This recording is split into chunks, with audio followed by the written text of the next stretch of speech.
Jesus takes Peter and James and his brother John and privately leads them up to a high mountain by themselves, and he was changed in form before them. Those who wish to be, in a religious manner, in solitude should be 3 or 4 brothers at most, and they should be zealous to preserve silence, living the life of Mary. Silence is the springboard to enter into solitude for meditative and contemplative prayer. St. Francis wrote, "Incline the ear of your heart and listen to the voice of the Son of God." One enters into the silence precisely for this to happen. By accepting his invitation for those who wish to be in solitude, we continue on our journey, crossing the desert into the heart of God. Learning to see with the eye of the heart, so as to become fully human and fully divine. This is the embodiment of nondual consciousness, becoming complete, enlightened, pure, and holy. This is an invitation to become the image of the Exemplar, the Divine Imprint of the Christ within, opening up the new space that leads to freedom and love, and that peace that the world cannot give. We are given a choice. This is an invitation to gain a new perspective, an opportunity to metanoia, to grasp that inner truth, that inner reality of who we are, and to fully appreciate all our inner gifts, as well as our current growing edges, and how we are to live our lives. This is an invitation to transform and to be transfigured, reflecting that beautiful inner space for ourselves that we are called to share with others. The choice we are given is also a call to action, a call to let go of what has captured our hearts, what preoccupies us unnecessarily and has made us insecure and anxious. Beyond insight and spiritual maturity, our foundation must be humility.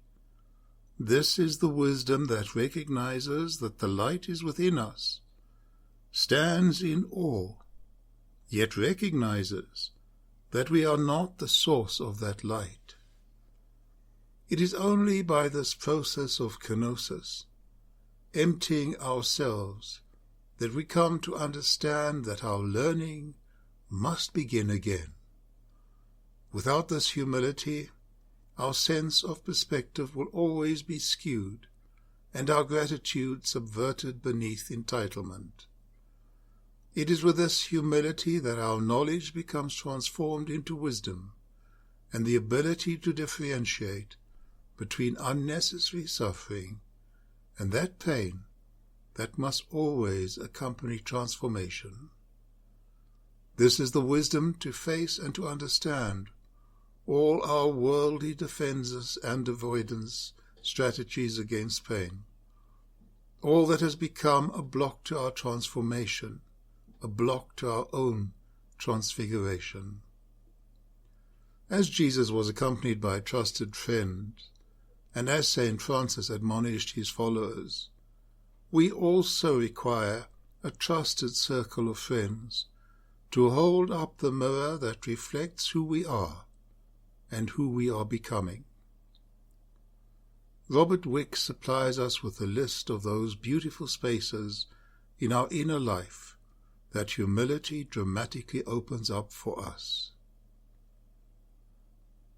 Before any canon of Scripture was established, the early Church depended on the oral tradition of the sayings of Jesus.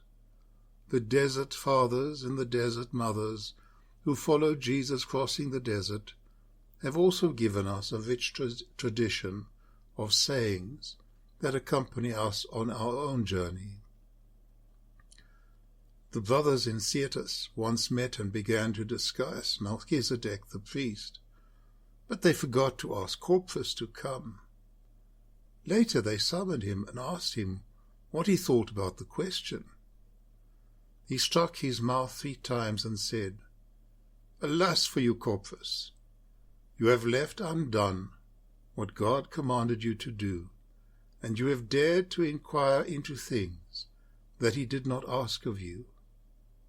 At these words the brothers scattered, each to his own cell. A hermit was asked, "What is humility?" He answered, "Humility is a great work, and a work of God. The way of humility is undertaken in bodily labor, believing yourself a sinner, making yourself a servant of all." And the brother said, "What does it mean to be the servant of all?"